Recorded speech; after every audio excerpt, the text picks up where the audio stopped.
What's up, guys? It's me again, Connor, CDSpeed. You know where I'm at. I'm back in the shop with GTI. I'm about to put some lowering springs on this thing. Today we're working with some H&R sport springs straight from them. I love these guys. I work with them pretty much every single day on all makes and models. I think their products, their springs, honestly, are pretty much top of the line. I think they're the innovators in the industry. Anyways, I'm gonna get this car up in the air. I'm gonna start working on it. I'm gonna get the wheels off. I'm gonna do the rear suspension probably first. It's the easiest. I'll probably just do a quick video as far as like me taking it out and putting it back in. I'm not gonna do a whole instruction, thing for you guys. If you guys want it done, come see me. I'll get them on for you. But yeah, let's get rolling on this. All right, so you can see I got the wheels off here. This is the rear suspension. Essentially, I'm gonna have to disconnect the strut from the lower control arm. I'm gonna have to disconnect the lower control arm from the knuckle. At some point, I'm gonna have to disconnect the sway bar because it's also bolted to the lower control arm. All I'm gonna essentially do is unbolt it and swing it down, and then I'm gonna use that same swing pendulum motion back up to reinstall the new spring. All right, so this is a pretty critical step in this procedure here. I got everything pretty much unbolted. I got the knuckle off, got the strut off, I got the sway bar end link undone. You can go ahead and loosen this. I am going to the eccentric for the toe. So I have a pull jack under here, and you need to keep this on here before you take these bolts out, because if not, the spring has tension on it and it's pushing on this lower control arm bucket. And so if you just unbolt these things, it's just gonna fly out. Everything's gonna come crashing down at you. You really don't want that. So now I got the pull jack on here. I can just simply turn it and then unscrew it. And then this spring, you can see it unseating already. You don't even have to take it down that far. Just get to the point where it's loose, and boom, the spring is mine. It's mine. All right, I need 2 hands to take this out, but you get the gist. So I'm gonna go ahead and do this and do it reverse order and put the other one back in. All right, so I did want to show this cool comparison here. So this is the standard, spring that comes out of it. I don't know what the spring rate is. Let's just guess and say let's just say it's 600 pounds for this spring to ride a little bit more comfortable.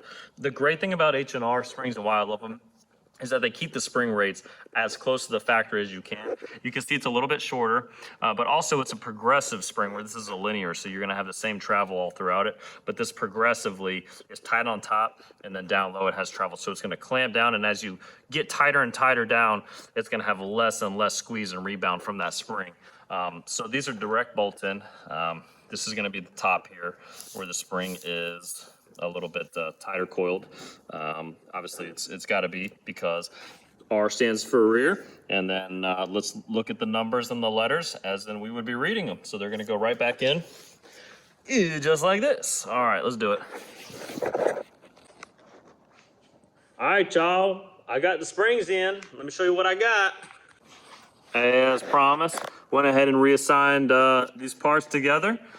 Bolted up the steering knuckle to the control arm to the strut, and then had the the spring positioned in there correctly, exactly where the other spring was, as in rotation to the spring seat upper and lower.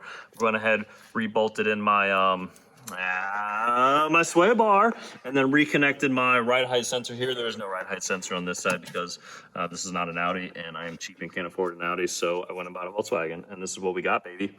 So we got one on one side, got this side all back together, torqued up correctly, reinstalled. It just so happens you get to see these cool letters and numbers on this, but overall pretty much quick and easy. I've done it a bunch of times to be able to do it quick and easy. Nonetheless, it needs to be done correctly, or you could hurt, obviously electronic DDC shock. You could mess anything up doing this if it's not done correctly. But the point is, the rear is done. I'm gonna move on to the front. All right, so the front's a little bit more difficult here. There's many ways to do it here. It is bolted through the steering knuckle here. So one thing you can do is unbolt it from the axle on the trans side. That'll allow you to get the whole assembly down enough, because this is just pinch held in the steering knuckle itself. So literally the clamping force of this bolt is what's holding the shock into the steering knuckle. We are gonna have to remove it. So I am gonna unplug the electronic shock here. I am going to have to unbolt it from the top tower. I am going to do a couple things. Unbolt obviously the sway bar end link here. See how much play I get per side. Let's start there and see if we can get this thing out. All right, so I actually moved on to the passenger side to get this done just because there was more light to show y'all. So I got the strut out, got the whole strut and spring assembly out of this thing. I did want to label it, obviously, which side this points to the car. Not that it really matters. This is a bearing, so it does spin. So again, like I said, I ended up, I didn't need to take off the tie rod. I did unbolt the axle from the inside. I have a 1/4 inch ratchet in here. Just put it in there straight and then turn it to give you some space. Essentially, you need to spread out that pinch holding point right there in the steering knuckle. Unbolted the steering or the stabilizer bar, like I said. Unbolted it from the perch, which is on top here. There's gonna be 313 millimeters on that. Go ahead and undo all your connections and stuff off of that so you're not stretching everything. Definitely unbolt the height sensor there so you don't have any issues. I'm gonna go ahead and get this spring dislodged from this. Probably just gonna take my foot and a gun and whack it until that spring comes off, and then I'll slap the new one back on there. Let's do it. I totally lied, by the way. Do not ever just shoot that spring off without a good clamp to put on that spring. I have a very nice kit here that we use at the shop. This is a really heavy duty industrial one. It's super thick. It runs on a essentially like a worm drive, and you're able to tighten these up super tight. You can tell the tension's already off of it, so I got the spring clamp. So what I can do now is just gun this off essentially. You do want to be easy with it, don't hurt it, but I'm just going to take an impact and zip that out to get this off, get the spring off, tighten up the new one, and then reinstall it the same way. All right, y'all, so I am beat. I'm calling it a night. I'm taking a break here till tomorrow. We got these springs back in there. Obviously reassembled them like I showed you with that strut compressor. Back onto the strut itself, the spring compressor back onto the strut. Got everything bolted back into the car in reverse order, in which I took everything off. I got both sides back in. Let me flip it around here and I'll show you what I got. So not everything's all finished and bolted in, but it is recentered back in. The only thing I had to make sure was that when I took it off, the actual strut bearing on top and then the mount itself was orientated correctly onto the strut, because it does have an orientation it needs to go on, or essentially the top of it would be a little cattywampus when being reinstalled and would be incorrect. So got that all situated back in there. Everything went in relatively smooth. It is one hell of a workout though, let me tell you. Getting this thing back into that pinch joint onto the steering knuckle while maneuvering it up into there, bolting it in the top and trying to get it all back together is a pain in the ass. But it is a tough job, but we got it done. I'll follow up tomorrow with some more results. All right, guys, so it's not the next day, it's the next couple of days. I just spent the weekend going to Eurofest in Maggie Valley in North Carolina. That thing was awesome. Went up to the Blue Ridge Parkway, did some aggressive driving up there. Took the GTI, obviously, and I have a great review on these springs after install. All right, just to recap, guys, I'm giving this kit a 9 out of 10, 100% all day long from H&R. Again, this is their sports spring kit. The number was in there before. It was a 54787. This is for obviously the Mark 7 chassis. They absolutely have one for 6s. Just installed one on a Golf R, not just last week, and they have them out for the Mark 8s too. You guys go and check them out. And I just want to remeasure this gap here just to show you the proof of the pudding. They say a 1.2 inch drop just about, and we are just below 25 inches right there. I'm a little off on it, but yep, that's about right. So just at about 25 right there, just a little below it. So that's about 1.25 inches coming to the back. And you're just above, just below 25 inches as well. Straight to the ground, guys. This thing looks sick. It drives awesome. It's like a damn go-kart now. I love it, especially with the DSG, man. It's so quick. It turns so well. The turning is awesome, especially after getting the correct alignment done on a machine like that. You cannot go wrong with this package. Guys, if you don't have springs on your car yet and you're debating whether you should, I mean, for the $400 or $500, you know, that these cost you, plus obviously labor for install, whatever the price is, doesn't even matter. This thing is sick. I wish I would have did it earlier. I mean, I've had them sitting on the shelf ready to go, just been busy, but man, it is killer. I love them so much. I even put some little H&R stickers that they give you in the kit right there. Boom, so everybody knows. Some of you might be thinking too, well, what does this cost, right? So I believe the kit for this is anywhere from about $459 to $499 for the springs themselves. Installation, depending on the shop you're going to, the area you live in, you'll probably be somewhere in, you know, the $800, possibly up to $1,200, maybe $1,300 for a professional shop. like this to install it.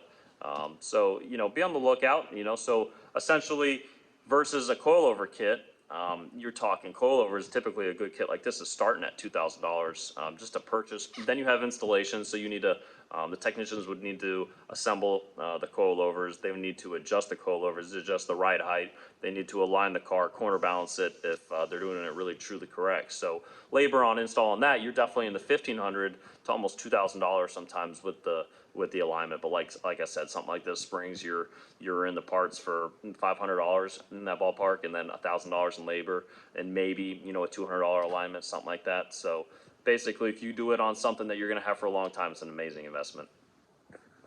And just to recap, everyone always asks me, you know, from a service standpoint, essentially, should I put springs on my car? I don't want it to ride rough. I don't want it to be a bumpy ride. Okay, honest opinion, you lowering your car, is it worth it? 100%. Really, from the aesthetic standpoint, it looks so much better.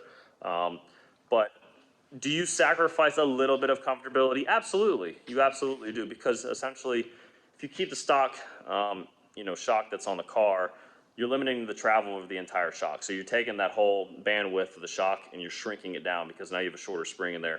That's allowing that smaller movement essentially of travel. So can you bottom it out quicker? Yeah, absolutely. The bump stops that are on it, I was doing 80 miles an hour up I-40, and I would hit some bumps and it would undulate the car pretty hard, but it would settle down immediately. It wasn't anything backbreaking or scary. It was certainly, I mean, it is lower, so you got to be a little bit more cautious of driveways that go up, but we stayed in a house where literally the incline was like this going up the driveway, the steepest driveway I've ever been up personally, and it made it right up. You guys know how Rocky Mountain, or Smoky Mountain, I should say, cabins are, but this thing literally drove all the way up there, drove around that entire town, went to Eurofest, looked sick, rode awesome. It's so planted now. It is a little stiffer.